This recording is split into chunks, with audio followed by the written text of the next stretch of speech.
อันทานศีลภาวนาอย่าเลยละอุตสาหะสืบสร้าง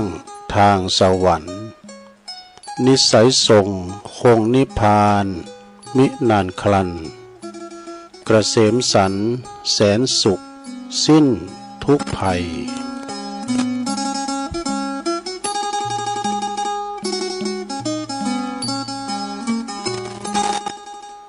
ขอความนอบน้อมแด่พระรัตนตรัยอันมีพระพุทธพระธรรมพระสงฆ์เป็นสรณะที่พึ่ง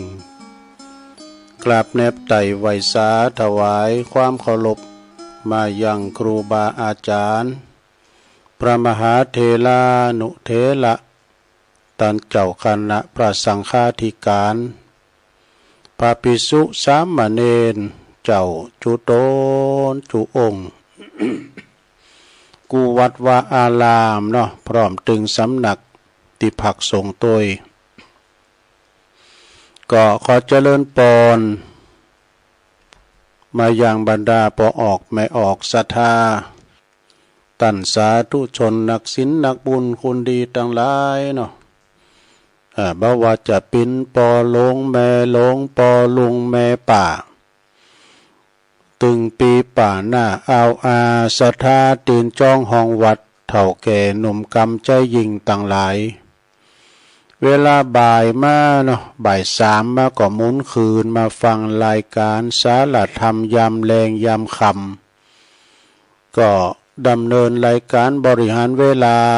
โดยตนตัวแห่งอาตมาภาพเก่ากับผมตุลุงนันชัยวัฒนาคเสโนจัดรายการอยู่ที่บุญห้องส่งวัดพระธาดอยน้อยตำบลดอยหล่ออำเภอดอยหล่อจังหวัดเชียงใหม่ ก็มาพบมาปะกันเนาะยามบ่ายยามแรง วันนี้ก็พรำมาเป็นฝุ่นเป็นตกฝนตกฝ้ายย่อยเป็นวันศีลโดยศรัทธาญาติโยมทั้งหลายฝนก็ตกมาสีตกบันหนักเนอะมอกเป็นซึ่งเนี่ยกะฝนตกฝ้ายย่อยเป็นว่าเนาะก็มีการไม่งานหลายวัดวัดพระธาตุดอยน้อยก็ตานไปแล้วเรียบร้อยก็ใจเวลาถึง11 โมงนะเดี๋ยวเล่งเพลนก็ตานสังเนี่ยสาระมันง่ายดีเนาะตานสังครูบาอาจารย์ก็เริ่มมาแล้วก็พิธีการก็ทำตั้งแต่9 โมงไปถึง10 โมงไปสักน้อยก่อนแล้วมันจะได้สวดโยโกห้องเนี่ยมันง่ายได้ แต่ทานสังเรียกว่าทานอุทิศแผ่กุศลไปหาบรรพชนบรรพบุรุษทานไปตามวาระโอกาสเดือน12เนี่ยศรัทธาญาติโยมต่างหนแห่งถ้ำทำเปตาปลีเปิ้นก็บอกว่าเปิ้นปล่อยเพศปล่อยผีกันเนี่ยก็เลยตานพร้อมกับตานขันเข่าตานน้ำตานทำฮับพิ้นเจ้าภาพสังก็เลี้ยวกันไปนะแต่ว่าจะว่ากำจัดว่าจำกัดว่าจัดต้านเฉพาะวันนี้นะวันอื่นๆก็ต้านได้เหมือนกันอย่างว่าเดือน12ปิ้งนะบางพงก็เจาะจงเอาวันนั้นให้แต้เอ้ยนะตานขันเข่าเนี่ยก็กระจายไปกันเนาะศรัทธากระจายไปก็คือว่าเดือน12ออกมานี่เปิ้นถึงปล่อยเพศปล่อยผีแล้วดูในธรรมเปิ้นว่าเนาะฉะนั้นก็วันนี้ตุลุงก็บางทีบางแห่งเปิ้นก็มีการสลากเนาะตานก๋วยสลากข้าวสลากกะผัดบางวัดบางวาเปิ้นก็ตานสังฆทานบางวัดเปิ้นก็ตานข้าวรุ่นบาทวะตานตุ่นเงินเนี่ยนะก็เป็นวันละโอกาสติดตานกันก่อนที่จะกันไปตั้งหน้าตั้งในวันนี้ก็ตุลุงก็จะเอ่ยไปทางสถานีวิทยุกันเด้อสถานีตอนบ่ายนี้ก็ป้อลายมเก่าเนอะสถาติปนในเครือข่ายหับสัญญาณรายการธรรมะชงเวลาตั้งแต่15 ถึง 17.00 น.บ่าย 3 ถึง 5 โมงเนาะก็ขอขอบคุณสถานีวิทยุคณะสงฆ์อำเภอฝางนะตั้งอยู่ที่วัดพระพุทธบาทอุดมเนอFM 100.25 เมกะเฮิรตซ์พี่น้องเมืองฝางไม่อายใส่ประการฟังครอบคลุมกันเมื่อยามแรงเนาะฟังกันตามสบายเนอะขอบคุณสถานีวิทยุคลื่นพระพุทธศาสนาการศึกษาและวัฒนธรรมวัดฝายหินเนอตำบลสุเทพอำเภอเมืองเชียงใหม่ FM 104.50 เมกะเฮิรตซ์เนออันนี้องค์คาลงในเมืองก็ฟังครอบคลุมกันหมดคืนนี้ก็ไปไกลขอบคุณสถานีวิทยุมนเสียงธรรมวัดบุพารามอำเภอแม่แจ่มบนนี่นะ อำเภอแม่แจ่มก็ FM 106.25 เมกะเฮิรตซ์ก็พี่น้องแม่แจ่มก็ฟังกันหนักหลายอยู่ขอบคุณสถานีวิทยุบ้านทุ่งเรดิโอ FM 89.50 เมกะเฮิรตซ์อำเภอสันป่าตองเนอของปอดมพุทธวงศ์เขาเนาะคืนนี้ก็ไปไกลและขอบคุณสถานีวิทยุวิทยาลัยสงฆ์นครลำปางตั้งอยู่ที่วัดพระพุทธบาตั้งอยู่ที่วัดบุญญาวาสวิหารเนอ FM 106.50 เมกะเฮิรตซ์นี่อันนี้เป็นจื่อลายนามของตั้งสถานีวิทยุแต่ละคืนที่เปิ้นมีน้ำจิตน้ำใจงดงามเนาะนำเอากรรมตีตุเจ้าตั้งหลายครูบาอาจารย์มาออกรายการก็เอารายการนี้ไปออกที่วิทยุของท่านกระจายเสียงไปให้ตันผู้ฟังที่อยู่ตั้งบ้านตั้งจองนะในทรงตอนบ่ายวันนี้ถ้าได้ฟังกันหลายอยู่ฟุ้นอ่อยนี่ได้ไปทางใดไปวัดกะวันนี้วันศีลไปฟังน้ำฟังธรรมกันที่วัดปุ่นก็เป็นอย่างเนาะศรัทธาญาติโยม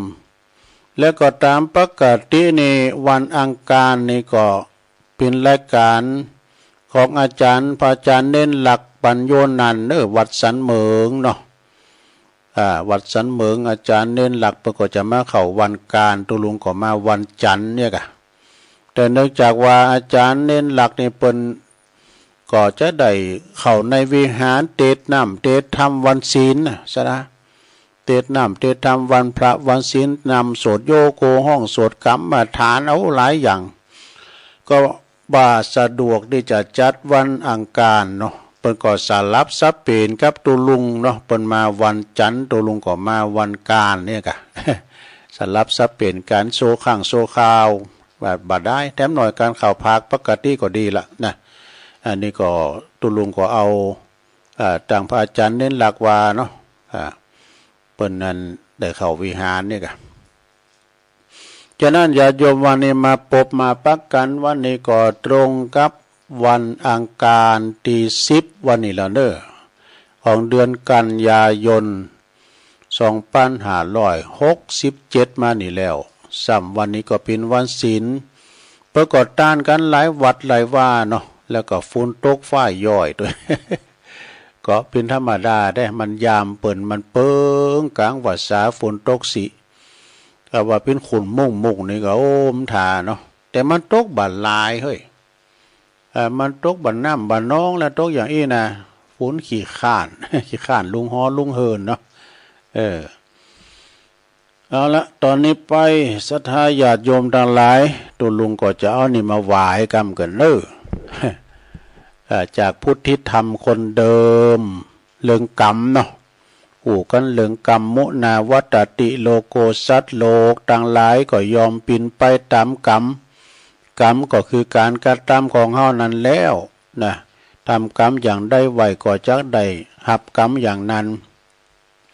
มันตันจัดนี่ก็ตันจัดนะกรรมนี่มันบ่ลืมเจ้านะแล้วก็บ่มีการที่ว่ามาติดสินขาดสัตว์สินบุญอย่างได้เลยนะฉะนั้นก็ศรัทธาญาติโยมทั้งหลายอาจารย์พระครูอภิวัฒนวิกรมผู้อำนวยการเนาะสถานีวิทยุปนลายมหาตุลุงแมปหนึ่งเดือนเนี่ยเพราะว่าวันพุธนี้ขอให้ตุลุงจัดแดนท่านธนอัตกำเนิดบุกเจ้าจะได้เข้ามาอยู่รู้นี่แต่วันพุธเจ้าในแดนท่านพระครูสังฆรักษ์ธนอัตรัตนสิริปนติศาสนกิจบ่ได้เข้ารายการก็ปนมอบหมายถวายเวลาตุลุงดำเนินรายการไปเถอะนี่นะก่อนพุธเจ้าก็มาปะกันเด้อศรัทธาเด้อของตุลุงแต่มันพัดศุกร์เสาร์เนาะพุธตุลุงก็เข้ารายการตามที่อาจารย์พระครูผู้อำนวยการเนาะเปิดมอบหมายถวายเวลามา เรื่องกรรมกันต่อไปศรัทธาญาติโยมทั้งหลายเปิ้นก็บอกว่าเปิ้นก็บอกว่าการก่อกรรมมันมีผลจงจำไว้ทำอย่างไรได้อย่างนั้นมันเหมาะสมผลของกรรมหนุนต่อเนื่องเรื่องเฉพาะตนเหตุและผลอยู่คู่กันดังนี้แลนี่อันนี้เปิ้นโจโหเป็นก้อนหน่อยเนาะเปิ้นก็ว่ากรรมปิ้นเลิงของเฉพาะตนเด้อคนใดก่อกรรมอันใดไว้จัตตาชีวิตก็จะเป็นอย่างนั้นไปตามนั้นนี่แม่ประวัติแม่โชงแหลกๆดูเหมือนโจกจัตตาจะเล่นตลกคนที่ทำดีแต่จัตตาแต่ชีวิตกับใดหลับแต่ความลำบากความทุกข์ยากลำบากก็ทำดีแต่นี้ทำเฮียความดียังมาจ่วยบาปบุญยังมีในหมด ก็จะจมจะสามไปเนาะการทำดีแต่นะโจกจัตตาก็ยังมาทำตลกคนที่ทำดีแต่ว่าชีวิตกับใดหลับแต่ความยากลำบากเนี่ยต่างในประวัติในต่างกับกันแต่คุณที่เพิ่นทำบดีทำชั่วนะแต่ชีวิตเพิ่นเนี่ยกับมีอยู่ดีมีสุขขึ้นมาดูแต่เสวยความสุขอยู่บนความทุกข์ยากของคนอื่นโดยบ่มีความเดือดร้อนห่อนใจอันใดนี่แต่เจอว่าผลของการกระทำกรรมนั้นมันบ่หนีจากเหตุไปไหนหรอกดูเปิ้นว่านะ เพราะทำดียอมได้ดีทำชั่วก็ยอมได้ชั่วเป็นสัจธรรมแห่งความเป็นจริงแล้วก็อยู่แล้วบ่มีภัยที่จะลดพ้นจากเหตุและผลตรงนี้ไปได้หรอกดูกรรมเป็นว่าคำพูดที่ว่าทำดีได้ดีนั้นมีที่ไหนทำชั่วได้ดีนั้นมีถมไปนะอันนี้ก็เป็นกรรมกันโมนมาได้เพราะทุกสิ่งนั้นจะต้องดำเนินไปตามสัจธรรมแห่งความเป็นจริงนะถึงแม้ในช่วงแรกคุณที่เปิ้นทำชั่วอาจจะมีความสุขยินดี อยู่ดีนั่นก็เพราะว่าเปิ้นกำลังเสวยผลบุญวาสนาอันเก่าที่เปิ้นทำมาไว้ที่เขาได้เคยสั่งสมไว้นะบุญเก่าเปิ้นมีอยู่นะต่อเมื่อว่าบุญเก่าเปิ้นได้ทำที่เปิ้นได้ทำนั้นมันหมดสิ้นไปเมื่อนั้นแหละกรรมบดีทั้งหลายนั่นก็จะสนองกลับคืนเขาเต็มนี่โดยหลีกเลี่ยงบ่ได้เลยว่ะเพราะมันคือผลจากเหตุที่เฮาได้ทำก่อกรรมไว้แล้วทั้งสิ้นถ้าบ่มีเหตุมันก็บ่มีผลเพราะกรรมย่อมสนองคืนโดยผลของกรรมเสมอ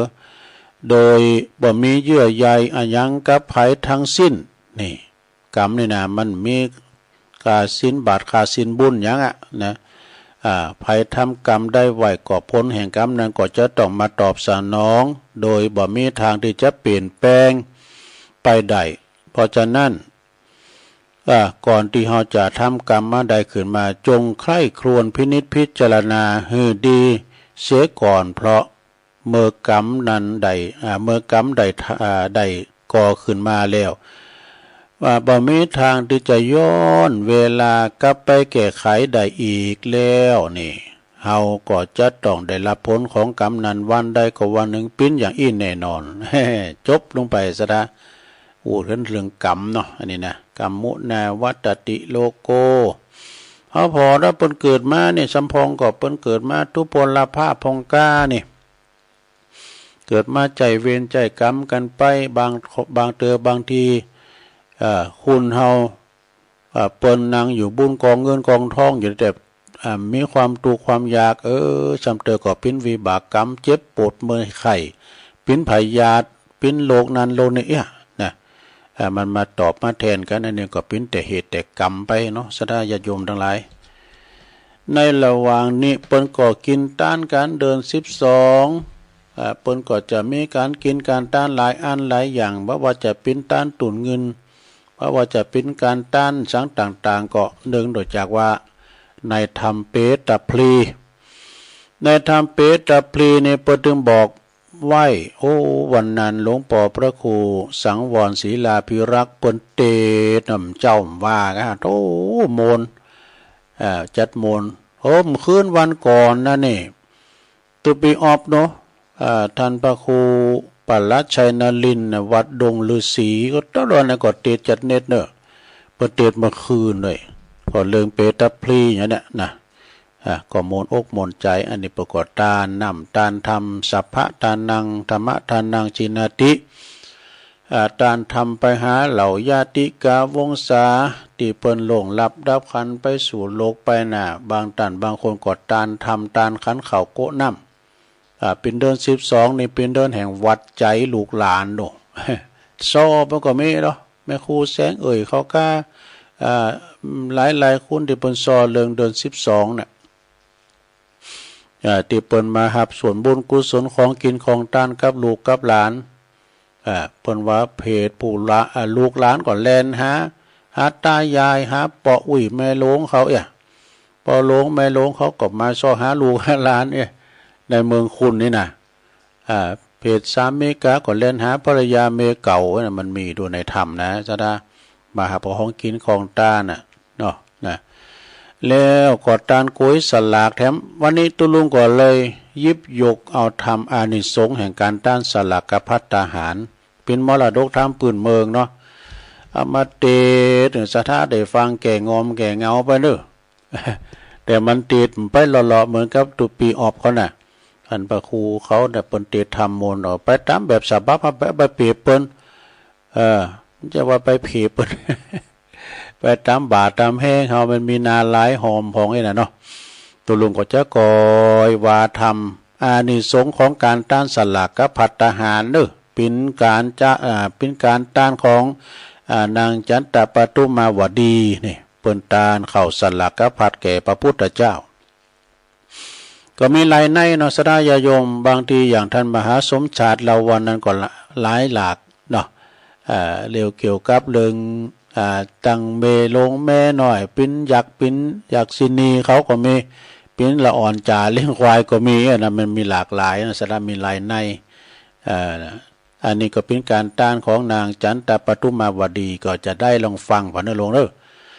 เอาละตัวลุงจะติดทำอานิสงส์สลากพัดก่อนเด้อนะโมตัสสะภะคะวะโตอะระหะโตสัมมาสัมพุทธัสสะเอกัสสะมิงกิลาสัมมาเยสัทธาเจตวันเนวิหะลันโตจันตปะทุมังอลัมปังกะเทศิสาทะโวดุลาสะปุลิสะทั้งหลายอันมานั่งใหญ่แวดเฝ้าเพื่อกาตามเล่ากองบุญจักเฮอเจือนูนไปนาจักบ่เฮอถอยจะเสียในแปลงใจใสผ่องแผ้วเข้ามาสู่ควงแก้วอารามนะด้วยใจงามล้ำเลิศใดบังเกิดศรัทธาตกแต่งดาไตยาทานเมอาหารหลายลำเมอาหารลำบ่อน้อยตังกล้วยอ้อยสีใสเอาใส่ในซองกล้วยสันหลากเพื่ออุทิศฝากทานหาฝูงญาติกามวลมากอ่านตายราคาไปนานลางพ้องก็มาจากอุติศบุญตานไปนาวังเอาสวรรค์จันทร์ฟ้าและเนลาปานว่าอันเอกังสมัยยังเมในกาลาคาบหนึ่งสายปางเมื่อพลางเงาไทยสัพพันอยู่ตนเป็นคู่แก่โลกนำสัตว์คามโอคาส่งสารเหือเถิงเวียงนิพพานเป็นที่แล้ว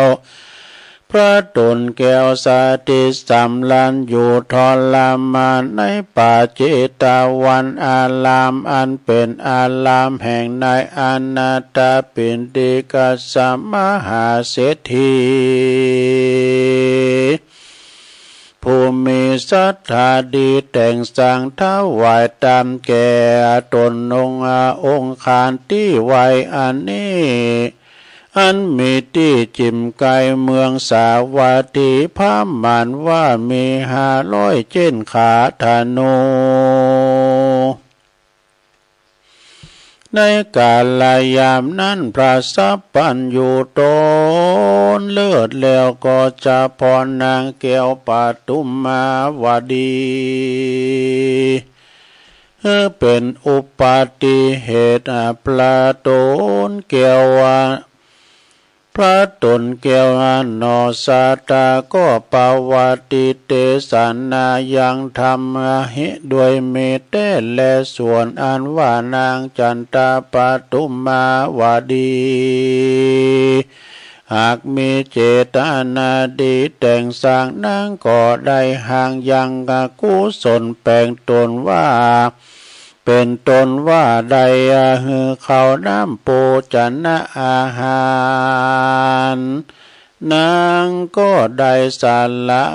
เป็นตานก็มีเป็นอันมากนักตันหลับต่อเจ้าถึงมั่งคันดาปัญจคาร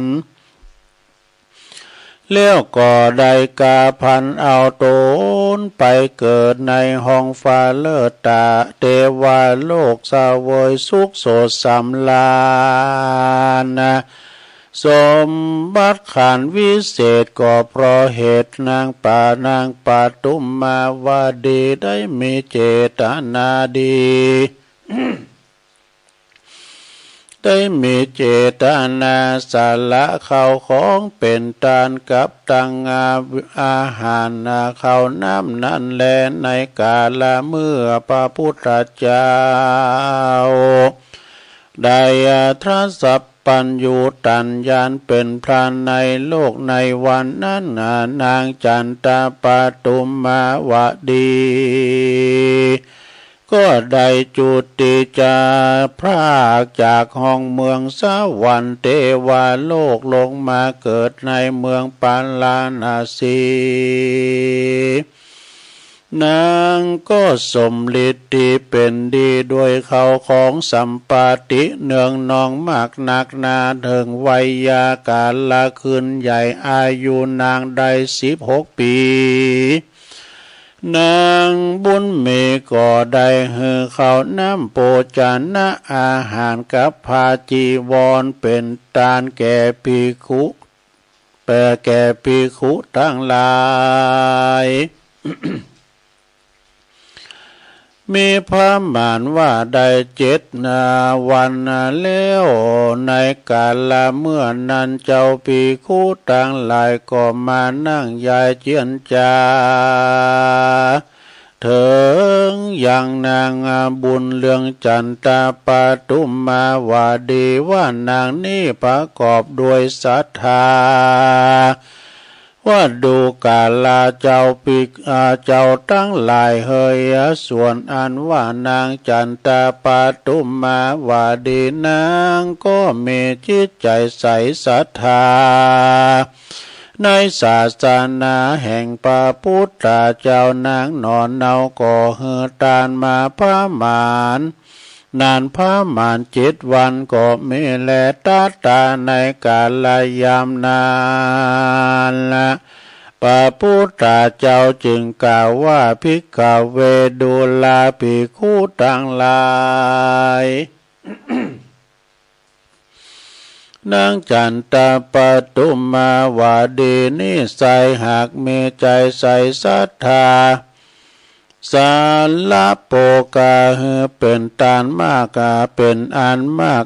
ก็หากมีแต่ในกาลบาลีในกาลเมื่อก่อนเหิงนานนางก็ได้กาทำบุญตานมากนักก็มีแลตาในกาลยามนั้นส่วนอันว่าเจ้าภิกขุตนฉลาดก็มายกมือขวาดไว้อาลาธนาขอ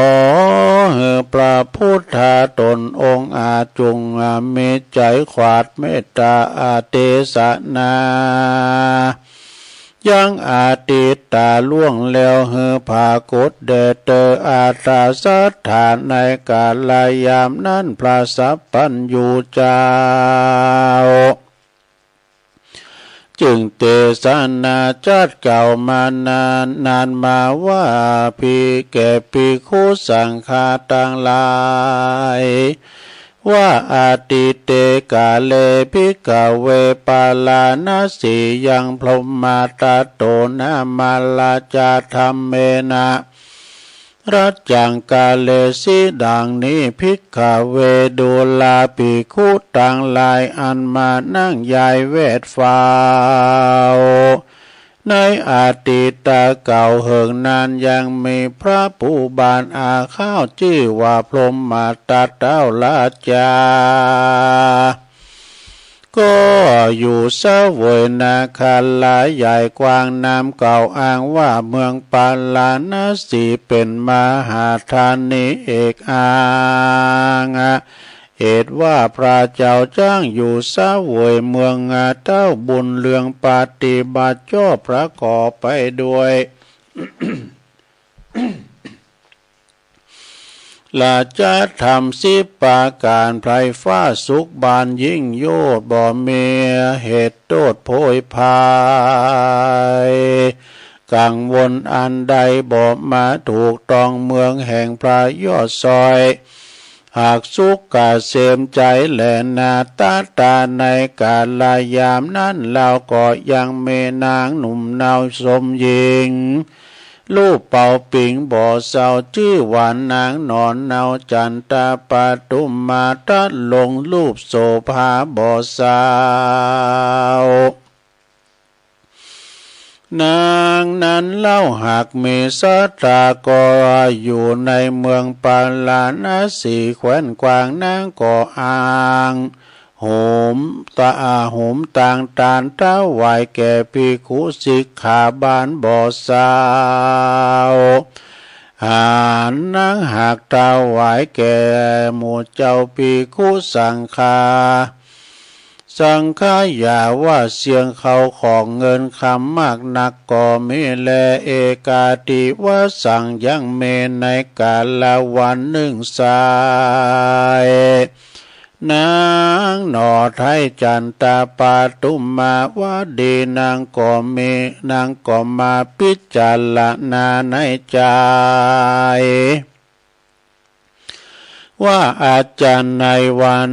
พวกนี้ก็เป็นวันดีใส่สีวิเศษอาคาน้อยเนตรก็จักถวายตานะยังสลากาผัดและข้าวน้ำโปจันนะอาหารแก่กับมาข้าวสลากาผัดเป็นตาลแก่หมู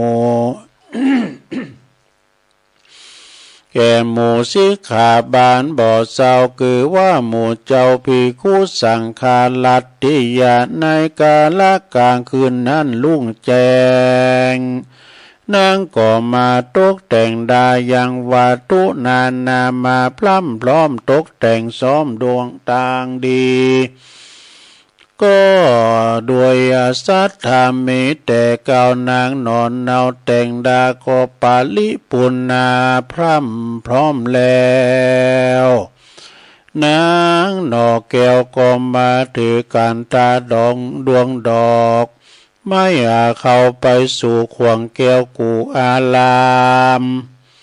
อันเป็นสถานที่อยู่แห่งพระพุทธเจ้าแล้วนางแก้วก็มาอาราธนา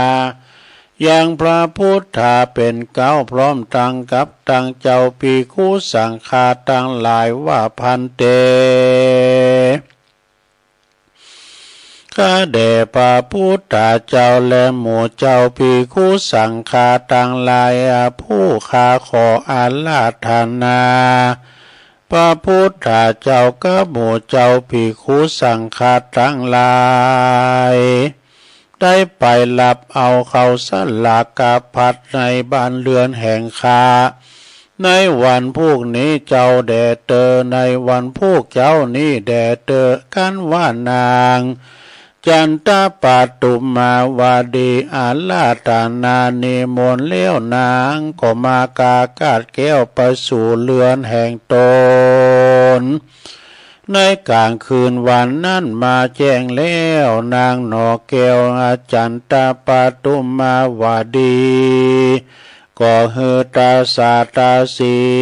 ตกแต่งหางดายังเขาน้ำโปจันนะอาหาร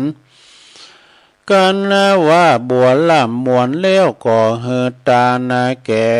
ตนนาแก้วสาตาเมภิกขุสังฆาเป็นปัทธาเป็นนาพามานนางก็ได้หยาดน้ำใหม่ตาเหนือแผ่นดินแล้วนางหนอแก้วก็ผาตานาก็โดยสัจจะกาถาว่าพันเตภกวาอิมาอิมินาปุณเยนะสกาเตวโลกังอุปัจจติยาถามิหังดังนี้พันเตคาแด่เจ้ากูด้วยเตจาภาลบุญกุศลกรรมอันนี้นะขอจุงไปเป็นปัจจัยนำเอาตัวแห่งข้าไปเกิดในจันฟ้าเลิศห้องเมืองสวรรค์แม้นว่าข้าได้เกิดมาในชาติใดก็ขอข้าได้เสวยสัมปติอันมากนักด้วยอานิสงส์อันใดข้าได้ตานเขาสันหลักกาพัดในวันนี้แด่เธอในกาลยามนาน พระพุทธเจ้าเป็นประธานกับตังเจ้าภิกขุสังฆาตั้งหลายก็มากตามอนุโมทนาซึ่งทานแห่งนางอาจันตาปาตุมมาวดีอุปาสิกาโดยกล่าวเป็นคาถาว่าอิจิตังปาติตังตุมหังคิปะเมวะสัมเมจตุสปเปปุเรนตุสังกปาจันโทปันนะละโสยถามณิโจติละโสยถาว่าดุลอุปาสิกาอันว่ากรรมผาธานาแห่งนางก็จงสำลิดทีด้วยกรรมผาธานาแห่งนางจุเยื่องจุปาการแด่เตอเจ้าภิกขุตั้งหลายก่อกาตมพัตตานุโมทนากับด้วยตานแห่งนางเลี้ยวก่อปากันชันนาเขาเลี้ยวก่อไปสู่เรือนแห่งก็ปากันชันเข้าในเรือนแห่งนางเลี้ยวก่อกลับคืนสู่ยังป่าเจตวันอารามอันเป็นสถานที่อยู่แห่งตนก็มีวันนั้นแลตัสสะมิงคาเนในกาณบัดเดียวนั้นภาวันนางอันว่าเห็นบรรลุกัมปัลลศีลาบาทแห่งอนาติปาอาสนาแห่งปรายาอินตาเจ้าฟ้าอุณหากังอุณหากาลังก่อห้อนกาดังแข่งมาปัดเดียวอัฏฐสะโกอานาว่าปรายาอินตาเทลาตนเป็นใหญ่แก่เทวดาทั้งหลายเจ้าก็มาล่ำเปิงในหอลาไตรก็รู้แล้วเจ้าตนแก้วอินตาก็รู้สภาวะโดยพยาติแห่งตนว่าในวันนี้นางอาจันตาปตุมมาวดีมีศรัทธาหือตานเขาสลักกาพัดแก่เจ้าภิกขุสังฆาตั้งหลายมากนักว่าอันปรายาอินตาติราชก็หือเสียงสาธุการอนุโมทนาบุญกับนางเลี้ยวก็หือฝนหาแก้วเจ็ดปาการตกมาในเมืองปาลาณสีเป็นมหาเมฆะอันใหญ่นักก็เมเลมหาจาโนอันว่าเจ้าเมืองปาลาณสีตั้งมวล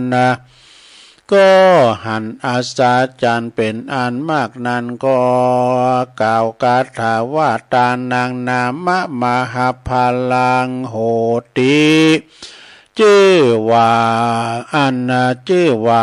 หือตานเขาสันหลักกาพัดนี้ก็มีพลาอานิสงส์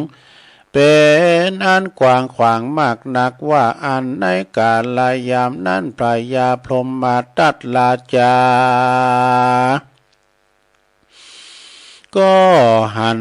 รูปโสภาวันนะอันงามหังแห่งนางนงครานจันตาปาตุมมาวดีพระยาพรหมทัตราชาก็บอกอาจักตาตั้งตนอยู่ใดเต้าก็หือเสนาไปนำเอานางนงเหล่าจันตาปาตุมมาวดีมาโดยสีวิกายคำสุภาษาแห่งตนแล้วก็ตั้งไว้เฮือนางแก้วเป็นอัครมเหสีเป็นใหญ่กว่านางตั้งหลายได้60,000ได้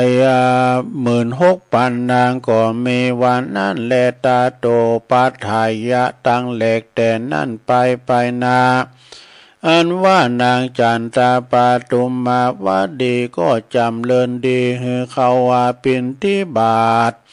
เป็นตานแก่ภิกขุแก่พระพุทธเจ้าพระสังฆาภิกขุเจ้าตั้งหลายจุวันบ่ได้ขาดสักวันกันว่ากาตามหือตานเป็นอานิจเป เป็นอานิจการบ่ขาดนางก็บ่ได้พามาดในการกุศลผลบุญนางก็ได้กาตำหนุนไปบ่ขาดทลาบเสียงขาดเสียงเขตอายุแห่งนางก็มีวันนั้นแลนาสลักกาพัตตานังเมตติตังกาขิยาอันเก่ายังทำอานิสงส์อันได้ตานเข้าสาลากาพัตตาหารเป็นตานก็บางกลมสมเรสเด็จแล้วเต่านี้ก่อนแลสาธุสาธุสาธุโอ้บ่ได้เตทำเอื่นเสียงมึนแต่เสียงแหบเสียงแหงเหมือนกันเด้อลงเด้อทำอานิสงส์สลากพัดเนาะก็จบลงไปช่วงนี้นานี่ก็เป็นหน้าการกินการด้านกลางวัดสาวันตกสิตัวเอาก็ได้ตานกันไปตานหนแห่งถ้ำเปตาพลีเปิ้นว่ากินตานตังเข่าสลักกะพัดก็ดีตานเข่าลุ่นบาทก็ดีหรือว่าจะตานสังตานตุนเงินก็เป็นการต้านหายาติกาวงศาผีไตเก่านอมืนที่เปิ้นได้รับตาลาจากโลกนี้ไป ลุ่มหายตายจากไปในธรรมเปิ้นก็ว่าปล่อยเพศปล่อยผีกลางวัดสาสมัยแต่ก่อนนี่เป็นอย่างอันแต่เนิ่นศรัทธาเวลาเดิน12ปิงนะทางบ้านนอคอกนาเฮานี่มันมีไฟฟ้าดอกตุลุงเขาเป็นละอ่อนดื่มลุงหอลุงเฮินโดนะก็ม้าก็เห่าไว้ได้เนอะก่อนนี่ถ้ามีแต่มาอดน้อมเดี๋ยวนี้มันไฟฟ้ามาเป้มันจะ พวกก็จะมาอยู่น้ำจะว่ามานะซะนะกดตานไปเด้อเนาะตามในธรรมเปิดมาว่าไหวละเมินตานโกเข่าโกนน้ำเหยยาติกาวงศาปินปอปินแม่ปินปีปินน้องตีเปิ่นลมหายได้จากเข้าไปบางบางทีเนี่ยกรรมมันมีแต่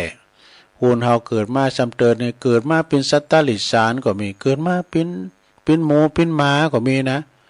แล้วก็อยู่ในคุ้มในโห่เฮาอย่างทำเดิมก็ตายอันเสี่ยงฝังอายุมาก็มีเป็น10 ปีก็มีนะหมาเนี่ยสระสุนัขะเนี่ย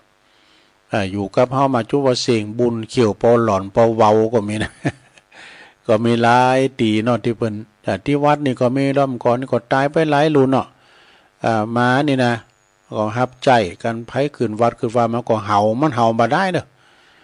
เดี๋ยวนี้ก็มีหลายตัวอยู่มันก็เห่ามันก็เฝ้าก็พี่ว่ามันก็รักษาเนาะรักษาวัดวาอารามเหมือนกับอีปอหลงแม่หลงเขาเนี่ยมีหมาไว้เฝ้าหอเฝ้าเฮือนมันก็ดีอย่างนึงนะการขโมยขาโจรคือมาเมื่อค่ำเมื่อคืนมันก็เห่าโลดเนาะ มันก็เห่าขึ้นมาแล้วต่อไปตุลุงอย่าปันป้อนทำกันเน้อย้ำได้เอาป้อนทำเตอสลักกภัตตาหารสัพปิติโยวิวาจันตุสัพพะโลโกวินาศตุมาเตภวัตวันตาลายโยสุขีติคายุโกภวะอภิวาตานาสีลิสานิจังวุตตาปัจจายโนจัตตาโลธรรมาวัตันติอายุวันโนสุขังปะลังจบลงไปศรัทธาญาติโยมทั้งหลายมรดกธรรมปก็มีปิ้นผักเนาะ กลางวัดสาก็มีการต้านสลากกพัดก็เอาทำสลากปัดเตดถ้าว่าเดือน12ปิงนี่ก็ทำเปตาพลีก็มันก็แนวเดียวกันนะคือเป็นกุศโลบายคุณเฮาเนี่ยหมั่นกินหมั่นต้านไปทำบุญทำกุศลไปในธรรมฉะนั้นก็ศรัทธาญาติโยมทั้งหลายก็ฟังกันไปตอนนี้ไปก็เอานิพพานกรรมกันเด้อหนังสือคติธรรมเปิ้นว่าเมื่อคนรวยหรือว่าคนจน จะไปเพียงดูกติเงินวะนะคุณตุกคุณรวยเขาพอที่การสถานะบ้านเปิ้นเฮินเปิ้นหรือว่ากระเป๋าเปิ้นนักเนาะเป็นปอเล่งแม่เล่ง คนรวยหรือว่าคนจนอย่าไปดูอย่าไปเพียงดูแต่ตีเงินต้องดูติดใจด้วยเนี่ยมันอยู่ติดใจเนอะสะอยู่ติดจิตติดใจเหมือนกันนะถ้าใจอิ่มก็รวยถ้าใจหิวก็จนวะนี่มันเป็นปริศนาธรรมเหมือนกันเนอะใจอิ่มใจรวยใจหิวเนี่ยมันเป็นจะใดเมื่อว่าความหิวกระหายทยานความทยานอยากคับดันนี่นะบุคคลผู้นี้มีเตาใดก็แค่ว่าบับปอนี่หมายความว่ามีความทยานอยากกระไดนักติ๊กก็คือเป็นคนจนแสนจนวะ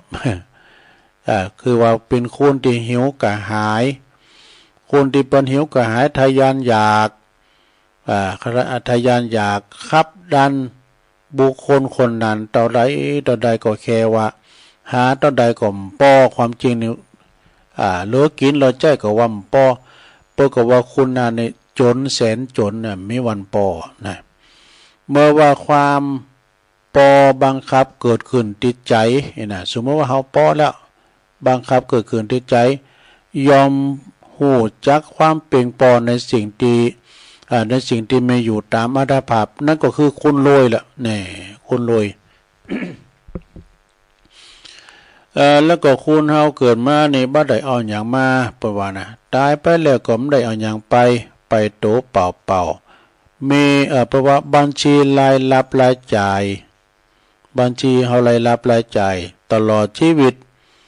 ของคนทุกคนก็เหมือนกันคือเต่าทุนนะมีเต่าทุนนี่ด้วยนะแต่ที่มันต่างจากกันก็คือจิตใจของเฮาเนาะเพิ่นบอกว่าคนโง่เขลาเบาปัญญา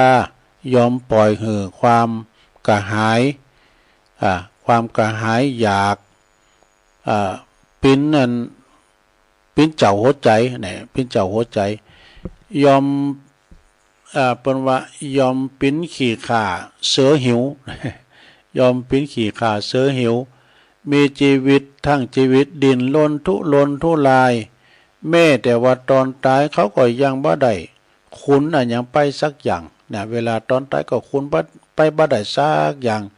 เพราะว่าคนโง่ย่อมเป็นขี้ข้าความทยานอยากเมื่อว่าถึงวันที่ลมหายใจจากไปจริงๆก็จะเปิดเผยบ่ได้เพราะอันยังก็บ่ได้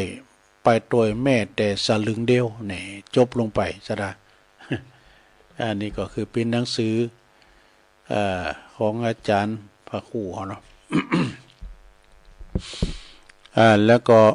ทำมายังก็ต้องดูกาลเทศะ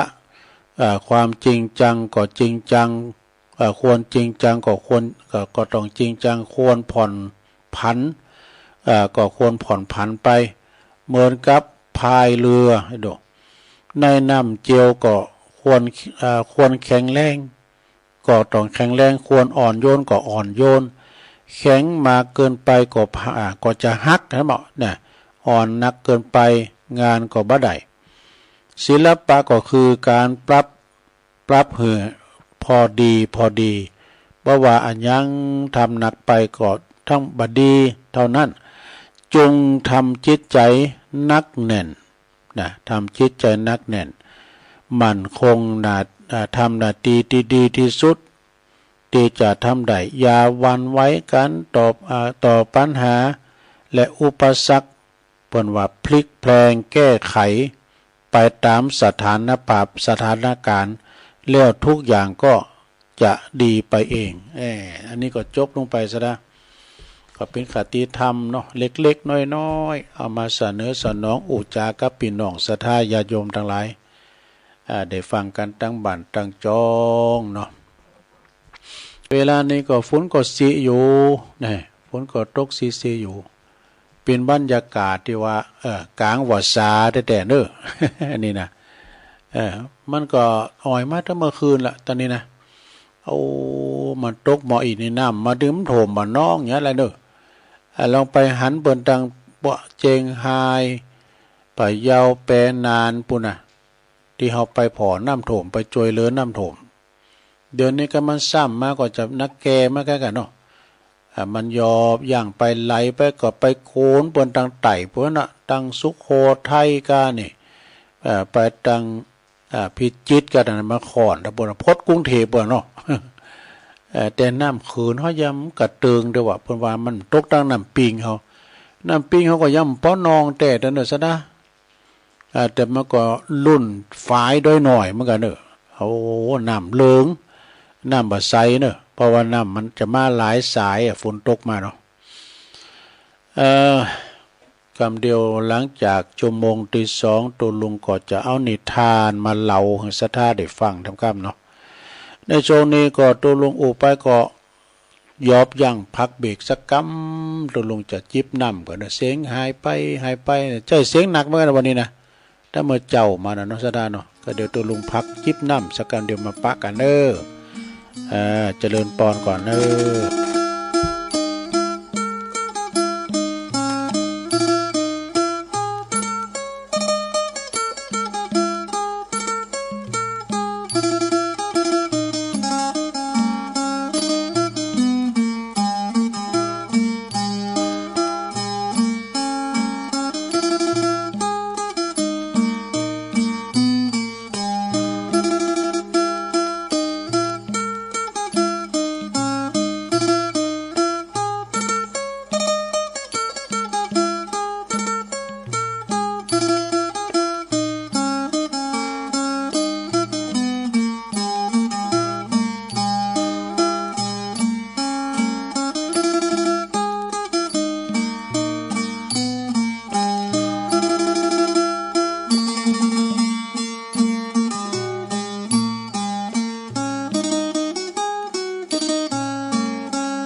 ว่า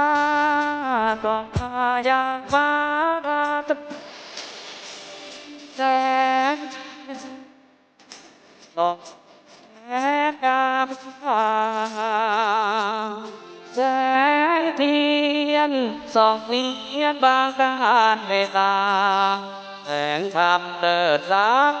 กว่าแสงใดในลาแหล่งไหนแสงจันทร์เด็ดนับยัง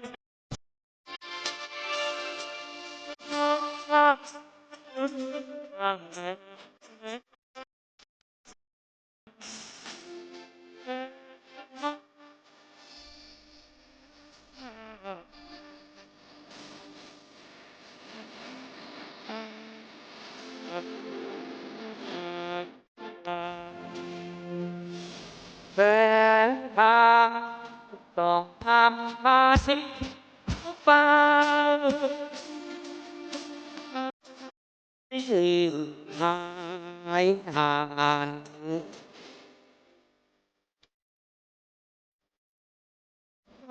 ได้แฟนตาม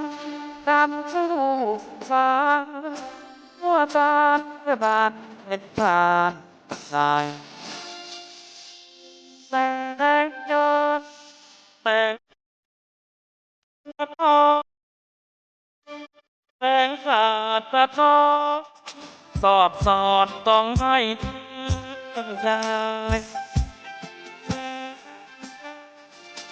ต้นต้องให้ไว้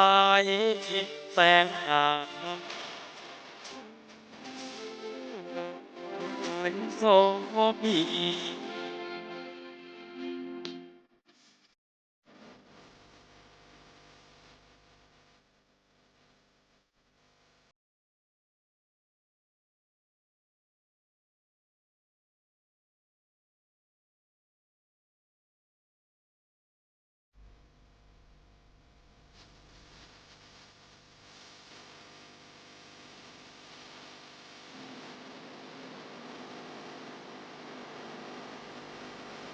แสงทางส่องนำมาที่ไปวันไม่คือหายห่างหลัง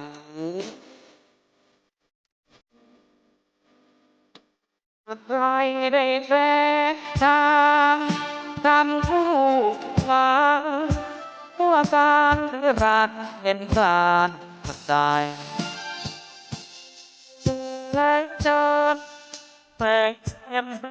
งจินตนาแสงอาจจะทองกอดสอดส่องไม่ได้แสงอาจรับ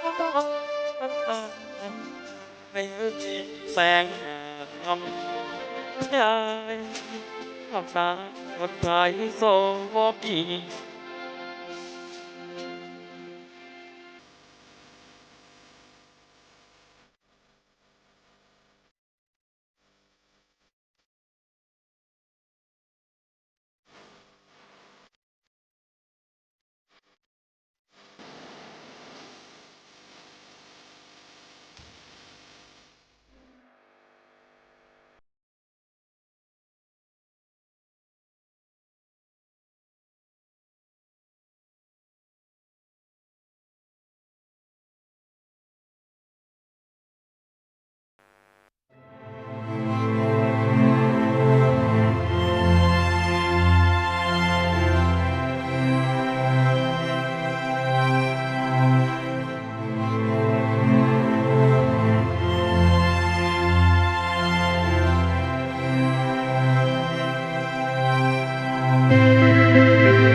เดินมา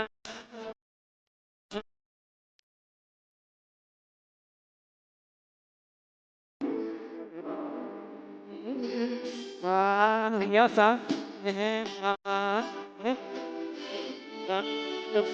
เป็นดูดีดัดทางน้อง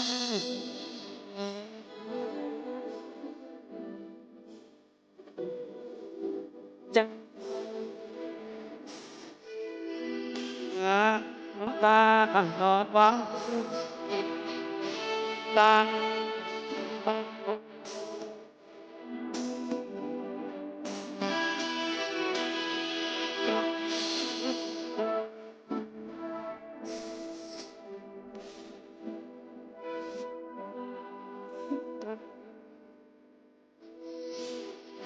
ดโบแมงมุมอัดตาตาอัดตา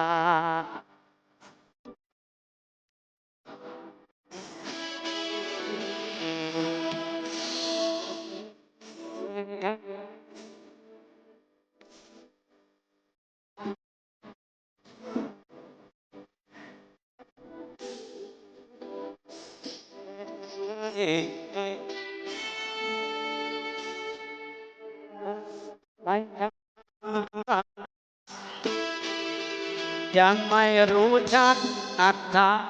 ธรรมะ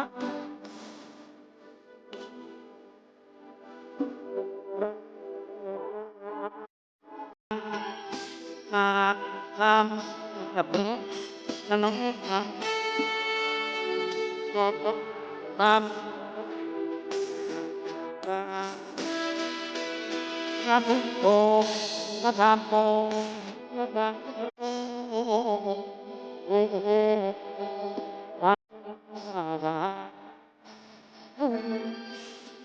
จับตานอนว่า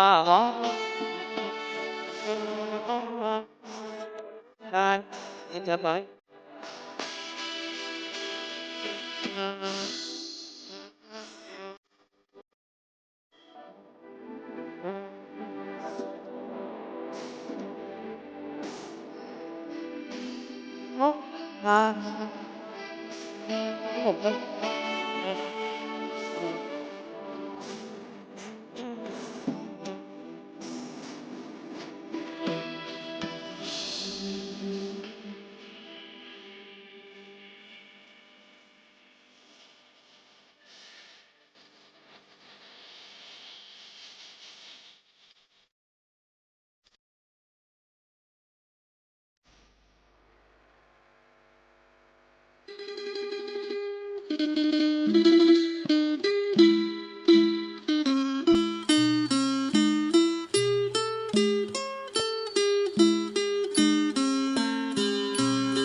เอาละเนาะศรัทธาญาติโยมต่างหลาย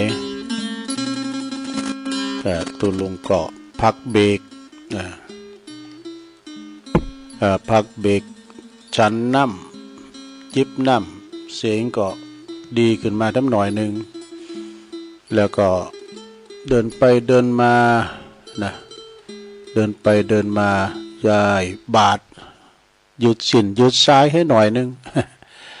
แล้วก็มานั่งต่อกันไปแถมศรัทธาญาติโยมขณะนี้ตันตั้งหลายก็กำลังฟังรายการสารธรรมยามแรงยามบ่ายซึ่งวันอังคารในตามปกติก็จะเป็นรายการ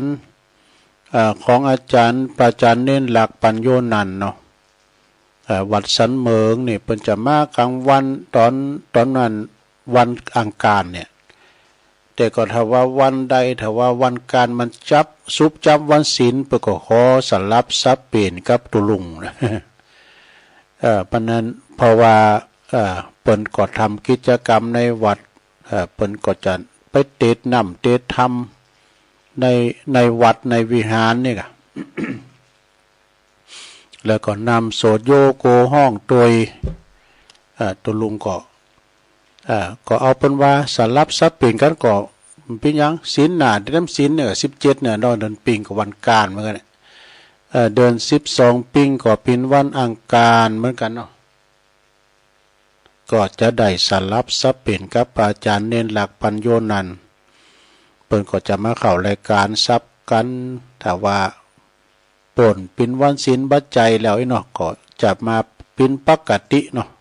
จันก็คือของตัวลงการก็คืออาจารย์เน้นหลักนะ ในว่าเมื่อปะกันในชั่วโมงที่2แล้วก็น้อมนำอันนี้มาเด้อศรัทธาก็จะเป็นธรรมบรรยายเหมือนกันนะ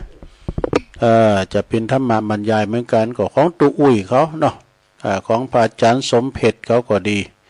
ก็เลิกสันเอามาก็มาเล่าสู่จู้กันฟังก็เป็นการเผยแผ่ธรรมนะสัพพะตานังธรรมะทานังจินาติการฟังธรรมสุสังละปะเตปัญญังก็เป็นอันคติเนอะคติโลกคดีโลกคดีธรรมไม่นะ เพราะว่าคดีโลกคดีธรรมกับความตายอันนี้ก็ฟังเอาโมนเนอะซะได้เนาะอันความตายเนี่ยมันมีหมดแต่ว่ามันจะว่าตรงมันได้ก็อูกันเรื่องตายได้มันใจนะ เอามาเราสู่จู้กันฟังเวลามันถึงเหลือหลายเนาะ อ้าวในอันบาลีเปิดก็บอกว่านัตถิโมหะสมังชาลังตินี่นะเปิดก็ต่อจากนี้ไปต้นตัวแห่งตัวลุงก็จักได้น้อมนำเอาธรรมะขององค์พระสัมมาสัมพุทธเจ้ามาแสดงจี้แจงให้แก่มวลหมู่ตายกตาหญิกาเนาะท่านผู้ฟังกันที่อยู่ตั้งบ้านตั้งจองนะตึงยิงตึงใจใหญ่น้อยอันมานังหยาดย้ายหยาดย่อยปิ้นถอยปิ้นกองเปอวารอคอยสดับรับฟังพระสัทธรรมเทศนาแต่ก็เพิ่มพูนสติปัญญาเนาะ เป็นนั้นบ่อเกิดแห่งบุญกุศลก็โดยเฉพาะอย่างยิ่งก็เจ้าพุทธทุกท่านทุกคนเฮานี่นะประวัติต่างน้อมกายวาจาใจนะน้อมจิตน้อมใจกายวาจาใจเป่งวาจาไหวพระรับศีลเนาะไหวพระรับศีลยามเจ้าเฮาไปวัดไปว่าเฮาก็ไปไหวพระรับศีลมาแล้วเนาะแล้วก็เป็นว่ากราบลง3 ครั้งนึกถึงในใจว่าพุทโธเมนาโถนะขอถึงพระพุทธเป็นที่ปึงธัมโมเมนาโถกราบทน2นี่ก็ขอถึงพระธรรมเป็นที่ปึงกราบทน3ก็สังโฆเมนาโถขอนึกถึงพระสงฆ์เป็นสรณะที่ปึงนี่นะเพราะว่าจะประกอบพิธีกรรมอันใดอันหนึ่งแต่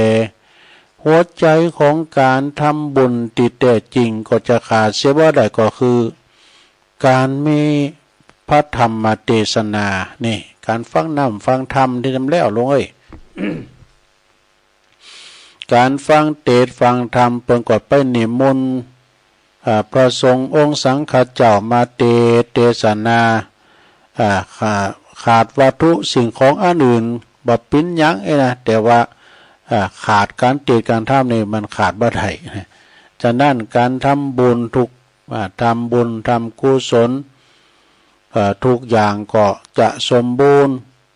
และก็จะเกิดภาลาอานิสงส์แท้จริงก็คือการฟังเทศฟังธรรมเนี่ยเนาะศรัทธาเนาะฟังเทศฟังธรรมฟังพระธรรมเทศนาก็คือเป็นคำสั่งคำสอนขององค์สมเด็จพระบวรสัมมาสัมพุทธเจ้า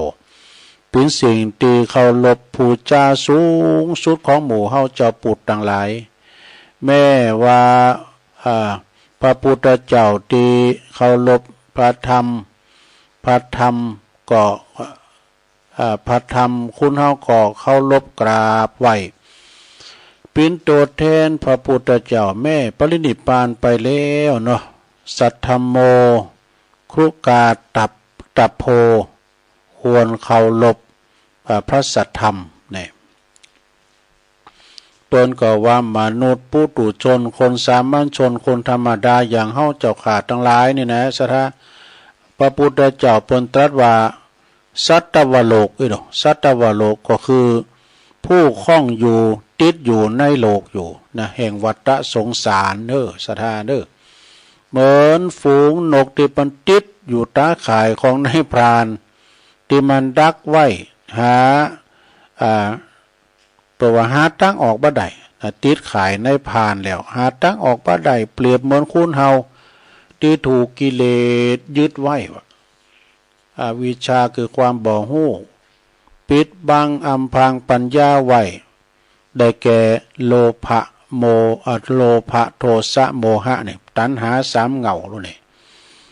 สามอย่างนี่นะเป็นตัณหาสามเหงาที่มาครอบงำในจิตในใจของหมู่เฮานะแล้วเปิ้นก็บอกว่าการฟังนำฟังธรรมแต่บ่ใจเป็นเพียงว่าเป็นพิธีอย่างเข้าใจกันโดยเฉพาะก็ไปนิมนต์ตุเจ้ามาเทศในงานหยังก็ได้นานศพก็ตามงานหยังก็ตาม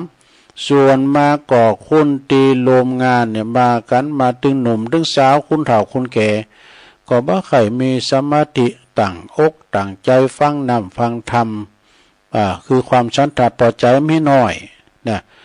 จะเก็บเอาธรรมสาระในเรื่องเนื้อหาสาระต่างๆขอคิดในคติธรรมที่ตุเจ้าเปิ้นมานำมาเทศนามาพิจารณาก็มีน้อยก็ไม่น้อยเมื่อว่าเป็นเช่นนี้แล้วก็เข้าใจว่าในนำธรรมคำสอนจึงบ่ค่อยลึกซึ้งฟังธรรมมหาวินบาก็ดี ลอยข้างปั้นข้างบางคนนี่ก็จังบัสดุงหดหูโกบาปโกกรรมเลยกรรมว่ากุศลจึงล่างเลือนไปนะเลือนล่างบุญกุศลเป็นกรรมติดปากของเจ้าปุถเฮาบุญเป็นจือของความสุขกายความสบายใจนะบุญนี่นะกุศลก็หมายถึงความฉลาดหู้บาปบุญกุญโตดหู้ความเสื่อมหู้ความต่างเจริญต่างเสริมต่างเจริญนะจึงหู้จึงอูใดว่าฟั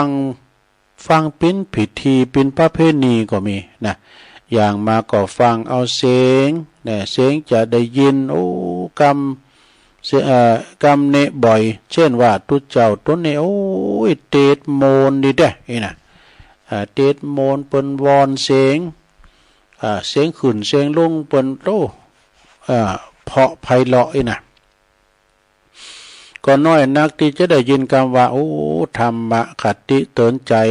ธรรมะเรื่องนี้สอนดีแต่มีคติแก่นสารแต่นะเข้าอกเข้าใจดีแต่นะฟังแล้วก็เกิดสติพยาปัญญาคุณส่วนมากก็บ่ได้ศึกษาอบรมไม่เนาะการสดับรับฟังมาหนักก็จะเข้าข่ายลักษณะดังกล่าวว่าการมาทำบุญเทศในงานศพก็มักจะโยนไปหือไผหือคุณที่อยู่ในหีบในโลงศพปุ่นฟังเช่นไปเคาะข้างหีบศพบอกว่าหับศีลฟังธรรมอันนี้เป็นประเพณีมก่อนเนาะเพิ่นว่าตุเจ้ามาแล้วไปต่อยข้างโลงบุญกล่อมอย่างนี้นะกกตุเจ้าเพิ่นมาแล้วลุกมาไหวพระรับศีลชื่อด้วยนะคุณชื่อคุณตายด้วยนะมาฟังแล้วบ่อยครั้งก็มีอย่างนี้น่าคิดเพราะว่าเจ้าปุถเนี่ยแปลว่าผู้รู้ผู้ตื่นผู้เบิกบานนี่พุทธะนั้นแปลว่าผู้ฮู้ผู้ตื่นต่างตีแต่นั้นนี่คุณเฮาเป็นผู้ที่ ดินนะดินอยู่ในคนเฮานี่เป็นอยู่ดินใดต้วงใดมีจิตมีวิญญาณครองอยู่นั่นก็ต่างหากละที่จะได้ฟังนะคุณเฮาที่เพิ่นตายไปแล้วเพิ่นไปหูเลิงสังไอ้น่ะคนที่ตายไปแล้วก็หมดความหูซึกไล่วิญญาณประดุษตอนใหม่ไปเฮ็ดแล้วนี่บ่หือบ่อื้อแล้วเอาไฟเข้าจี้เข้าเผาเข้าลุนก็เปิ้นก็ยังบ่ห้องเสียงโอ้ยหยังสักอย่างนะคือเปิ้นตอดจิตวิญญาณเลงออกจากกายแล้วหูซึกหยังแล้วสถานเนาะเอาหยังเอาเงินร้อยเงินพันไปหือเปิ้นก็บ่สุขใจบ่ดีใจเนาะบุญกุศลที่เขาได้รับดีหรือชั่วนั้นทุกข์หรือสุขนั้นก็อยู่เป็นประโยชน์ที่กฎของกรรมเนี่ยกฎของกรรมที่เขาได้กระทำไว้เมื่อยังมีชีวิตอินทรีย์อยู่ในเบื้องหลังเขาเนี่ยนะผู้ที่อยู่เบื้องหลังนั้นจะทำบุญเพิ่มพูนหนุนส่งโดยความหักห่วงหาอาลัยเพื่อคลายความกังวลจะได้เบาบางเบาใจหายเศร้าโศกเสียใจแล้วก็ทำตามจารีตหีดหอยประเพณีของเจ้าปุตสืบกันมานะนี่ก็ในลำดับนี่เนาะอันนี้เพิ่นก็จะลำดับในปริศนาธรรมปัญหาธรรมในต่างพระพุทธศาสนาเฮาเด้อเพิ่นจะมีคำแปลตัวนั้นลงเด้อ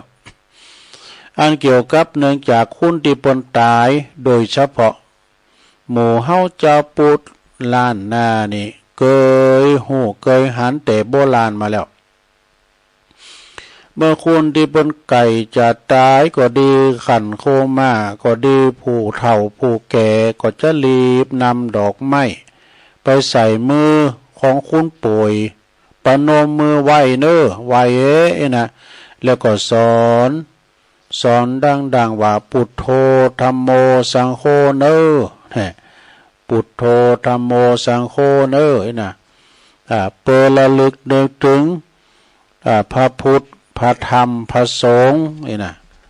คือถึงหาบุญกินบุญทานคือถึงว่าเฮาได้เคยคือสร้างหางแป้งหยังพองมันต้องปิ้นโหงหาอาวรณ์ตั้งหลังนึกเอาตั้งหน้าปิ้นไปพุทโธเนอธัมโมเนอสังโฆเนอไปใจนะตั้งโลกเพิ่นถือว่านำดอกไม้ที่อาศัยมือน่ะตั้งโลกเพิ่นถือว่านำดอกไม้แล้วก็ทูบเทียนนั้นไปใส่พระเกศเกี่ยวจุฬามณีบุญสงสวรรค์จันทร์ดาวดึงบุญเนออีว่าเอาดอกไม้เอาสวยดอกไม้ไปใส่ที่เพิ่นประนมมือนะเอาสวยดอกไม้นี่นะไปปูชาพระเกศเกี่ยวจุฬามณีบุญสงสวรรค์จันทร์ดาวดึงบุญเนอจันทร์ดาวถึงสาบุญน่ะความหมายตั้งโลกเป็นอย่างนี้คดีตั้งธรรมเหรอความหมายตั้งธรรมเปิ้นถือว่าเตือนคนปิ่นของเฮานี่เตียงบ่ตายเด้อนะเตือนเฮาตั้งหลายเนี่ยลง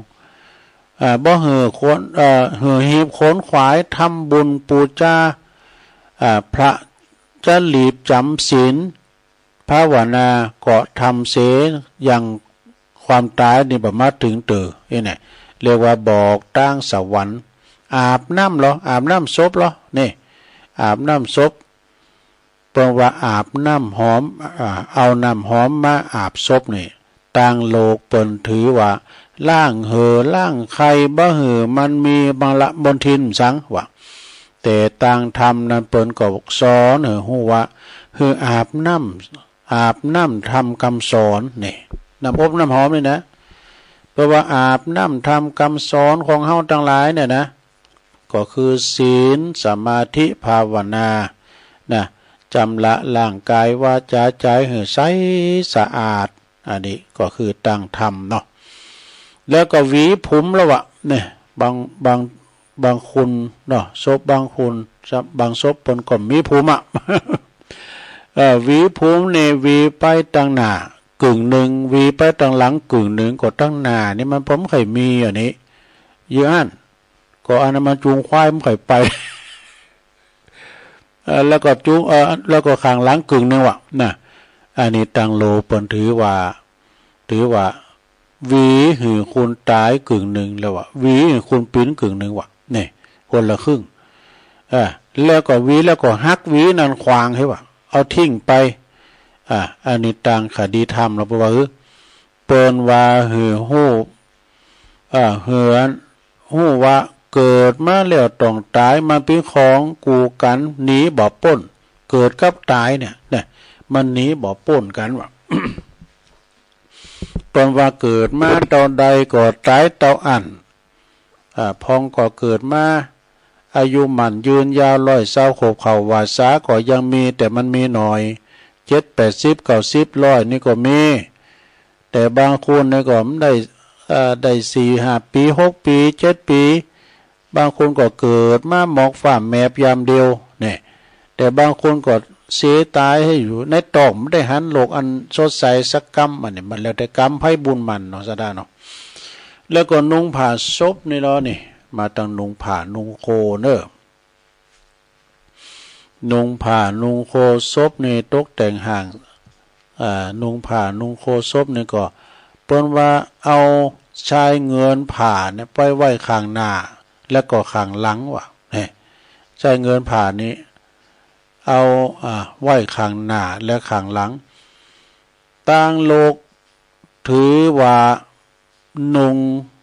ของคนตายกึ่งหนึ่งเนี่ยคนปิ้นกึ่งหนึ่งเนี่ยเอาคนละครึ่งทำแล้วก็ผ่าห่อผ้าขาวนี่หรอเนี่ยธรรมะสอนมีสุจริตกายวาจาใจขาวใสบริสุทธิ์เหมือนกับผ้าขาวนั่นเองเนี่ยแล้วก็เอาเงินใส่ปากนี่หรอใส่หลายปาดเดียวแล้วก็ เอาเงินใส่เอาเงินทองมาใส่บาตรใส่ปากคนตายนี่ต่างคดีโลกเปิ้นว่าสมมติว่าปิ้นกาเดินต่างการลดขึ้นไปต่างสวรรค์โอ้ถ้าขึ้นสวรรค์ก็เสี่ยงการลดโดยสารอยู่ได้นี่เพราะว่านี่ เพราะว่าต่างคดีโลกเปิ้นสมมติว่าปิ้นการเดินปิ้นการลดโดยสารไปต่างสวรรค์วะ แต่คดีธรรมเราบอกว่าสอนใจเงินเป็นประโยชน์เนี่ยคดีธรรมนะคดีธรรมเป็นครับสอนใจเงินเป็นประโยชน์เนี่ยแล้วก็แบ่งกินแบ่งใจนี่หรอเนี่ยแบ่งกินแบ่งใจหมายความว่าอย่างไรก็เป็นกรรมให้วะเป็นทุนทำบุญสุนทานเนี่ยเป็นการทำบุญสุนทานเป็นกรรมให้เนอะอย่าตะหนีหันแก่โตเกินไปนะตายไปสลึงเดียวก็เอาไปโดยบ่ได้ก็แต่ละไว้ลูกหลานสืบแทนต่อไปนะละลูกหลานพี่น้องทะเลาะวิวาทกันแย่งชิงกันถึงตายก็มี เรียกว่ามรดกเลิศก็มีนะเนาะแล้วต่อไปประวัติมัดศพในรอนะใจเจิก3 เปาะนี่3 เปาะวะใจเจิก3 เปาะนี่ก็คือว่ามัดมือมัดคอมัดเท้านี่3 อย่างนะ3 เปาะนี่นะต่างคดีโลกเปิ้นถือว่าบ่หือศพนะมันไกลมันปองกับหีบศพแตกอีวะต่างคดีธรรมเหรอ ต่างคดีธรรมเพื่อก่อหมายความว่าพุทธังคีเจเนี่ยเพื่อว่าหักลูกเหมือนเจิกผูกคอวะหักลูกเต่าเนี่ยนะเหมือนเจิกผูกคอท่านนางปาเทนี่เหรอ อันนี้ก็หักสมบัติเขาของเงินคำสัมปติเหมือนกับเจิกผูกเท้าเจิกมัดตีนวะดูภรรยาหัตเทนี่เหรอหักภรรยาเหมือนเจิกผูกมือวะดู3 อย่างนี่นะสดาเลิกว่าตัณหานะเพราะว่าเลิกว่าตัณหา3เรียกว่า3แล้วก็เจิก3 สินนะก็มามัดเอาดินล้นอยู่ในวัฏสงสารแต่กันเนาะดินล้นอยู่ในวัฏสงสารเฮานี่แหละ แล้วเปิ้นก็ว่าปูฝากนี่ฝากหูจักเหรอลุงฝากเอาไม้สร้างมาซับปิ้นฝากนี่กะเปิ้นว่าปูฝากหีบศพเนี่ยมี74ด้วยกันว่ามี74กลีบมี74ซับฟันปินหูคดีโลกถือว่าหือเปลวไฟหลอดขึ้นสะดวกว่ะมันเผาง่ายดีกันเนาะคดีทำเหรอตั้งทำเปิ้นก็สอนหือเดินตามตั้งวิสุทธิมรรค7ประการดอกเดินตามตั้งวิสุทธิมรรค7ประการกายบันได3ขั้นนี่พอมีขึ้นได้3ขั้นนะกายบันได3ขั้นก็เอาไม้หรือว่าเอาการกล้วยก็ได้คดีทำเปิ้นถือว่าหือผีขึ้นง่ายว่ะหือผีขึ้นง่ายลุงง่ายไปไหวพระเกศแก้วบนสวรรค์นี่คดีทำก็หมายถึง3ภพเนอะนะคดีทำก็หมายถึง3ภพภพ3หมายถึงภพ3กามภพรูปภพอรูปภพนี่อันสัตว์โลกนั้นเวียนไหวตายเกิดอยู่ในวัฏสงสารแล้วเปิ้นตั้งศพละ การเดียวว่าเปิ้นตั้งศพนั้นต้องหันโหไปทางทิศตะวันตกพุ่นน่ะวะนะไปทิศตะวันตกทางคดีโลกก็ถือว่านอนอย่างผีวะ นอนอย่างผีทางคดีธรรมเปิ้นก็สอนว่าให้พิจารณาความเกิดแก่เจ็บตายเกิดขึ้นตั้งอยู่แล้วก็ดับไปนะเหมือนกับพระอาทิตย์คล้อยเคลื่อนเลือนหลับมืดไปฉะนั้นนี่แล้วเปิ้นก็มาถึงจุดไฟไหวบุญโหศพเนี่ยมันมีดอกโก้มนะหลวงเนาะเปิ้นตามว่าตั้งตีนก็มีตั้งโหก็มีสับตัวนะคดีโลกเปิ้นก็ว่าตามไหวแตนไฟฟ้าดับเข้าใจแตนไฟทาตีผู้ตายเนี่ยหรือว่า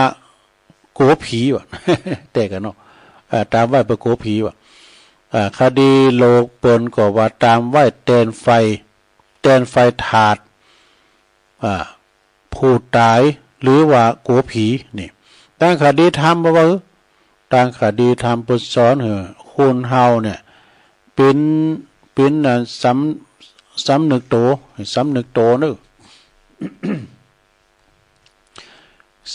โตว่าจะได้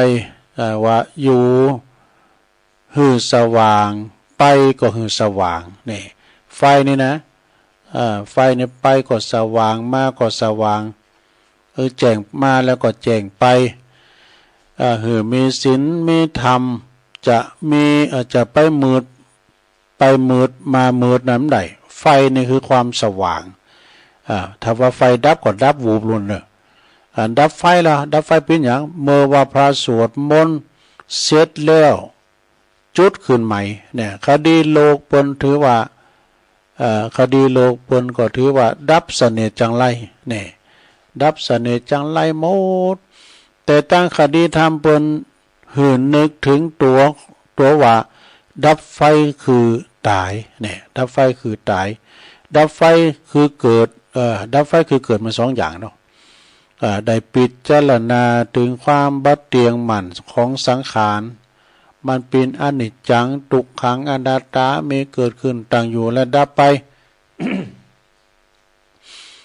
เป็นกฎของไตรลักษณ์เนาะบ่หมั่นเตียงแน่นอนเนาะแล้วเปิ้นก็ว่าการเคาะหีบนี่เหรอก็หีบศพไปต่อยศพนะหมายถึงนะคดีโลกเปิ้นถือว่าคุณตายมารับศีลฟังธรรมมาหับศีลฟังธรรมของคุณตายเปิ้นไปฟังเนาะเปิ้นบอกเจ้าเราดูว่าคุณที่เปิ้นตุเจ้าเพิ่นมาเตก็เตเนี่ยคุณย่างนั่นน่ะฟังอันนี้เปิ้นคดีโลกเปิ้นว่าไปขอให้คนอันผู้ที่ตายเพิ่นน่ะหับศีลฟังธรรมไม่ว่าแล้วตั้งคดีธรรมนี่ล่ะเปิ้นสอนให้คนเฮานี่เป็นลีไปทำบุญฟังเทศน์นี่เสียเมื่อยังมีชีวิตนี้อยู่นี่ ตายไปแล้วก็บ่มีโอกาสได้ฟังแล้วแต่เนาะเรียกว่าเพราะว่าเรียกบ่ขานวานบ่ฮู้ไอ้น่ะตายไปแล้วเนี่ยพระจะไปฟังเรียกบ่ขานวานบ่ฮู้ก็คือมันหืมล่ะพระจะเตศธรรมหยังก็ตามมาไล่โพดมหาวิบากก็ได้ยินแล้วเนาะเพิ่นเอาเตศให้คุณยังฟังฉะนั้นจงอย่าประมาทสวดอภิธรรมนี่เนาะตั้งโลกเพิ่นเข้าใจว่าสวดให้ผู้ตายนะสวดให้คนที่ตายแต่ตั้งธรรมเปิ้นถือว่าเป็นประเพณีตีพระพุทธเจ้าเปิ้นไปโปรดแสดงธรรมให้พระมารดาบุญจันดาวดึงหรือว่าตาวติงสาบุญแทนการนำนมบัดใจสวดให้คนที่เปิ้นตายฟังสวดให้คนที่ปิ้นเนี่ยฟังเตือนคนที่ปิ้นน่ะอย่าลืมตัวเนี่ยอย่าลืมตัวพลิกบันไดเลยเนาะนี่เปิ้นว่าปีนขึ้นได้ ปีนขึ้นได้นี่เอาตั้งบุญปีนตั้งหลุมเอาตั้งหัวปีนตั้งหางไงน่ะเนาะเป็นคดีเป็นอย่างไรการว่าเฮาได้พลิกบันไดเนี่ยเพราะว่าคดีโลกนี่เปิ้นถือว่าบ่หือผีจำบ้านตัวเองได้ บ่หือผีจำตัวเองบ้านตัวเองได้นะคดีทางธรรมปรากฏสอนให้ยึดมั่นบ่ให้ยึดมั่นนั่นก็คือของเฮาอันนี้ก็คือของเฮานี่ไปยึดมั่นถือมั่นแต่จริงมันบ่เตียงแต่แน่นอนนะบ้านเคยอยู่อู่เคยนอนหมอนเคยหนุนก็จะต้องปัดพลากไปเป็นธรรมดาปัดพลากจากกันไปจูงศพนี่เหรอเปิ้นหือนุ่งผ้าขาวคดีโลกเปิ้นก็ถือว่ามีหน้ามีตาว่ะถือว่ามีหน้ามีตาว่ะคดีโลกนะนุ่งขาวห่มขาวเลยนะเปิ้นบ่พรามหรอกคดีทางธรรมเนี่ยคดีธรรมเปิ้นก็ถือว่าลูกหลานจูงศพปอศพแม่ไปสู่สุสานปัจจ้าให้ได้พ้นจากมรณะหกแล้วก็สอนให้มีศีลมีธรรมจิตใจเขาใสสะอาดว่าลูกนี่อันนี้นะทางธรรมนะแล้วเปิ้นก็ว่าเวร3รอบนี่เวร3รอบก็คือเอาศพเว้นเวร3รอบนี่นะเนาะต่างโลกเปิ้นก็ว่าขอขมาศพนี่ขอขมาศพต่างธรรมรอบเปิ้นก็หมายถึงว่าหมายถึงวัฏจักรหมุนเวียนกิเลสหมุนไปตามกรรมประวัติตามกรรมหมุนไปหาวิบากกรรมเนี่ยหมุนไปหาวิบากบ่มีที่สิ้นสุดเนอะ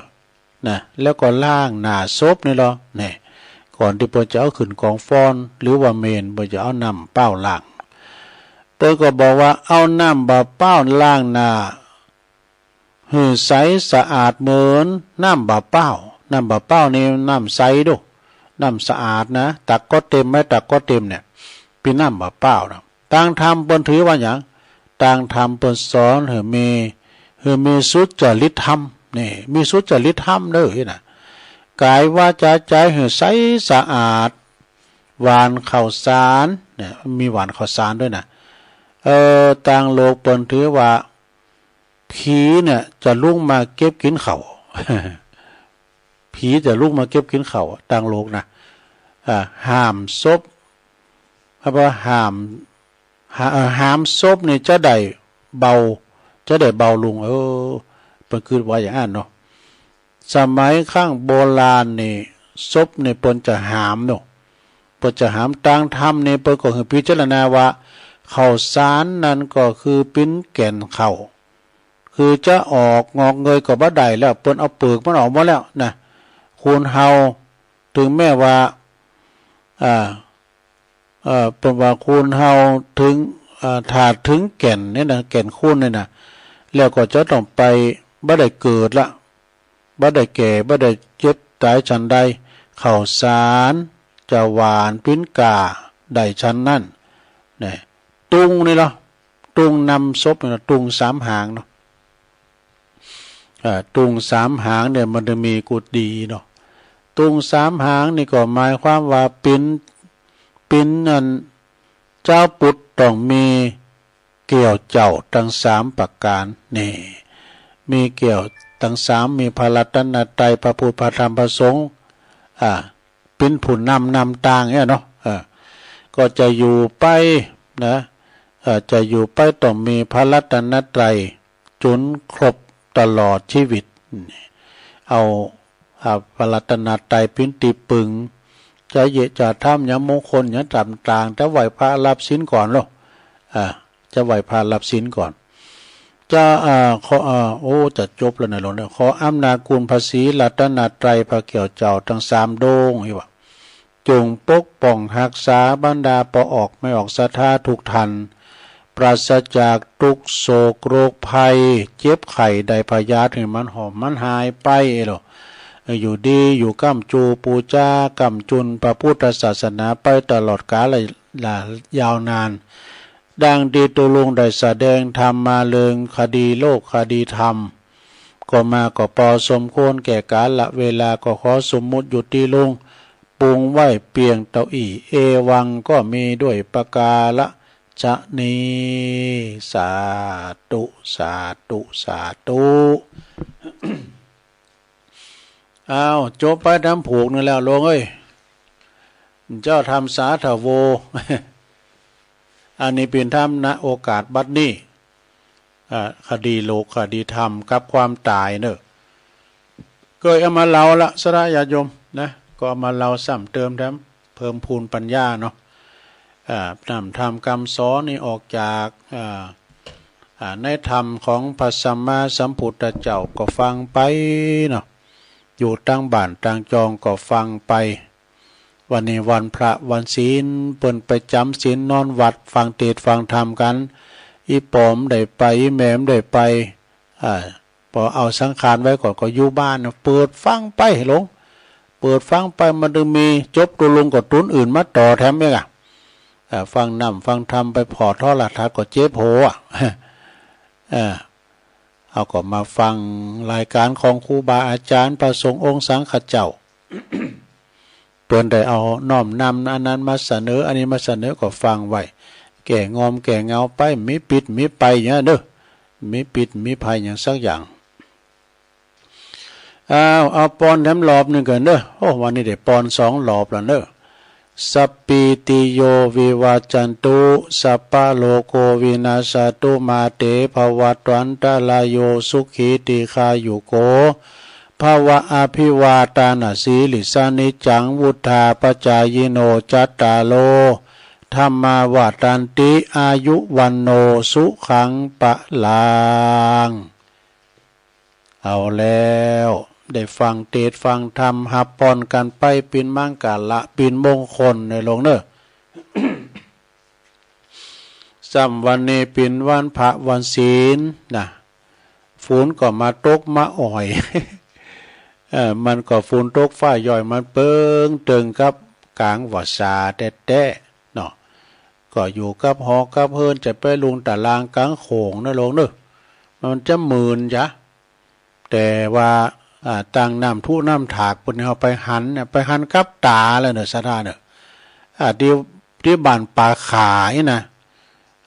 อำเภอขุนตาลนี่เปิดก็ไปหอมน้ำท่วมกันนะน้ำนี่ไหลตะลนกลางโหกหมุดนี่ในคุ้มนี่ไหลหมดไหลออกมาดูโหกอันนั้นก็ไปหันปัจจักแจงได้วัดมาก็จะท่วมอยู่เนาะน้ำเริ่มมาเดินได้ยอบย่างไปพอก่อนเนอะตั้งได้หยอบย่างไปพออันนั้นก็ศรัทธาญาโยมทั้งหลายเขาอยู่ตั้งบนเขาบนดอยนี่ก็ยังดีเนาะดีที่ว่าน้ำมาถึงน้ำท่วมมาถึงนี่นะ มีนี่แถมเลิงเนี่ยศรัทธานี่ก็โมนเหมือนกันเนอะโมนก็ว่าโมนไว้ก่อนเนาะอามกรรมอันนี้เป็นนิทานธรรมพระโลลุทายีนะพระโลคือพระโลลุทายีเนี่ยเป็นแสดงธรรมบักเขากับเลิงตีเขาทำงานทำบุญกันนะไปเป็นนิมนต์ไปสมมติว่าไปเตะงานศพไปเนาะก็ไปเอาอันทำอื่นมาเตะได้เพื่อคืนเฮือนใหม่ก็ทำศพไปเตะเนี่ยทำมงคลก่อนเป็นมงคลเปิ้นนิมนต์ไปเตะท อาวะมงคลก็ทำมงคลไปเตะด้วยกันเช่นว่างานศพก็เอาทำอื่นมาแสดงเรื่องอื่นบ่ว่าจะมันบ่เข้ากับงานศพไหมเนาะเวลาบนมานิมนต์ไปสวดมนต์เมื่อสวดมนต์อย่างหนึ่งก็ไปสวดมนต์ทำอย่างหนึ่งมันบ่เข้ากับงานเพิ่นว่าพระภิกษุตั้งหลายก็ปากันติเตียนนินตาเด้อตั้งพระโลลุทายีนี่นะเพิ่นว่าเป็นคนโง่เขลาเมื่อพระพุทธเจ้าทรงทราบจึงตรัสว่าเมื่อก่อนเขาก็เคยเป็นมาแล้วอย่างนี้นะอาจารย์แล้วปังหลังก็เคยเป็นอย่างนี้คือเมื่อก่อนนั้นเขาก็เกิดเป็นพรานเจ้านาคนหนึ่งนะเป็นพรานเจ้านาคนหนึ่งก็ลูกชายของเขานี่เป็นคนที่ว่าไปเป็นมหาดเล็กคนโปรดของพระเจ้ากรุงปาราณสีเนี่ยลูกบ่าวไปทำงานดีในโหในวังไว้เนาะอยู่มาภายหลังนี่โง่เปิ้นตายไปตัวหนึ่งวะนะคุณเฒ่านี่นะโง่เปิ้นมี2 ตัวตายไปตัวยังเหลืออยู่เพียงตัวเดียวก็บอกให้ลูกบ่าวของตัวว่าเจ้าไปเข้าในโหในวังก็ขอกับพระราชาหึยปอมสักตัวหน่อยนะลูกก็กลัวว่าจะเป็นการบ่ดีรบกวนเปิ้นนี่นะเป็นการบ่ดีรบกวนพญาเจ้าเมืองจึงบอกว่าขอเหือนบิดาของเปิ้นขอเองปอไปขอคนเดียวเตอะเฮาไปขอดูเองบิดาก็ตอบว่าโอ้ลูกเอ้ยอีปอมเคยเข้าในโหในวังสักเตอนะราชาทรัพย์ของบัดจางได้เยจะได้นะบ่ฮู้ว่าจะไปขอหยังก็ภัยจับไปกราบทูลจะได้ขมจางเนี่ยเนาะลูกบ่าวของเปิ้นก็จึงปาปฏิปัจจาปาแฮวบ่ว่าดูเอาไปอยู่เฮือปาแฮวปุ่นนะก็ทำเป็นหุ่นหญ้านี่เอาหญ้ามาแปลงเป็นหุ่นเปิ้นก็สมมุติขึ้นมาเนาะสมมุติขึ้นมาสมมติว่าอันนี้เป็นพระราชาเด้อนะแล้วก็อันนี้หูบในหุ่นนี้เป็นพระอุปราชเป็นอุปราชและอันนี้แถมหุ่นนี้ก็เป็นเสนาบดีนี่ต่างวางกันไว้เป็นลำดับมาแล้วก็สอนให้ฮู้การเข้าออกการเข้าการออกการการจาอยู่หลายวันเนอะสอนทั้งคำสอนแล้วก็ทูลขอว่าบอกว่าอย่านะปอเด้อเขาจะสอนแนะนำหัวหน้านะข้าแด่เทพเจ้านั่นเป็นว่าเทพเจ้าก่อนเนาะข้าพระองค์นี่มีโคคือว่าโง่ที่มันไถหน้าอยู่2 ตัวเนี่ยแต่ว่ามันตายไปให้ตัวหนึ่งเนี่ยขอจุงพระราชทานตัวที่2เถิดดังนี้เนอะว่าเป็นประจำเนอะปอเด้อคือมันคลองปากเนอะอีกสอนหือตองจุนตองเดือคำปากพองคำทูลขอนี่ก็ขอเอาเป็นขอมาฝึกไว้ได้สักปีหนึ่งก็ว่าดูฝึกไว้ได้ปีหนึ่งนะกำดีนะหันว่าช่ำชองแล้วบ่นะลูกบ่าวบอกว่าหันว่าช่ำชองแล้วบ่จึงสั่งว่าวันพุกนี่แหละเนี่ยปอวันพุกนี่แหละเนี่ยจงถือขันแล้วก็เคืองบรรณาการเข้าไปเฝ้าลูกจักไปก่อนเนี่ยจะไปยืนอยู่ที่เข้าเฝ้าพระเนื้อโหพระเจ้านะแล้วก็หือทูลขอตามที่สอนเนอะขอที่เฮาสอนสั่งเน็บเก็บหอยแล้วก็ลากลับไปเข้าไปในวังบ่ละนะลูกบ่าวไปในวังบ่แล้วขึ้นเจ้าขึ้นมาเนาะพราหมณ์ก็นำเอาเครื่องบรรณาการเข้าไปเฝ้าพระราชา พระราชาก็ตรัสเรียกว่าลุงมาทางนี้ก็ต้องการสิ่งใดจงบอกมาถ้าต้องการอันใดสิ่งใดก็จงว่ามาปอของอันมหาดเล็กก็เลยทูลเนาะโอ้ข้าพระองค์ข้าแด่พระราชาโคของข้าพระเจ้านี่มีอยู่2 ตัวน่ะ แต่ก็ข้าพระองค์มี2ตัวนะอันโคแล้วมันตายไปให้ตัวหนึ่งกะข้าพระองค์ก็จงขอรับเอาตัวที่2ขอพระองค์จงช่วยเถิดด้วยนะพระราชาก็ทรงบ่เข้าพระทัยวะมันเข้าใจอูผิดอูถูกไปนี่นะจึงตรัสถามอีกนะก็ทูลว่าอย่างเก่าจึงทรงยิ้มไหมนะพระเจ้าแผ่นดินก็ทรงยิ้มแล้วก็หันไปตรัสถามกับลูกบ่าวลูกชายของพราหมณ์เนาะถามว่าที่บ้านของเธอน่ะหันจะมีนักก็โคมีนักลูกชายของพราหมณ์น่ะก็ทูลขึ้นว่าโดยความฉลาดเนาะทูลขอโดยความฉลาดว่าเอาข้าพระองค์นะพระราชทานถ้าพระองค์พระราชทานคือก็หันจะมีนักอยู่เนอะนะพระราชาก็เลยทรงโปรดปรานเนาะทรงโปรดปรานกำกับทูลนะโอ้มันถูกใจดีนะก็เลยสั่งกลับไปต่อมาเปิ้นก็พระราชทานโคคือ16ตัวกว่าดูพระราชาก็เลยประทานโง่ถึงหมด16ตัวกับเครื่องนุ่งห่มแถมจำนวนมากมายบ้านแถมแป้งบ้านหนึ่งแถมหลังว่าดูแก่พราหมณ์แถมหลังหนึ่งแล้วก็สั่งกลับไปนะในต่อมาจาดนี่เนอะจาดนี่ก็พระราชานั่นก็ได้เกิดมาเป็นพระอานนท์ในกาลบัดนี่แหละนี่สมัยมั่มเดี๋ยวนี้นะพระราชานั้นก็ได้มาเกิดเป็นพระอานนท์ในกาลบัดนี่แหละแล้วส่วนพราหมณ์นั้นก็ได้เกิดมาเป็นพระโล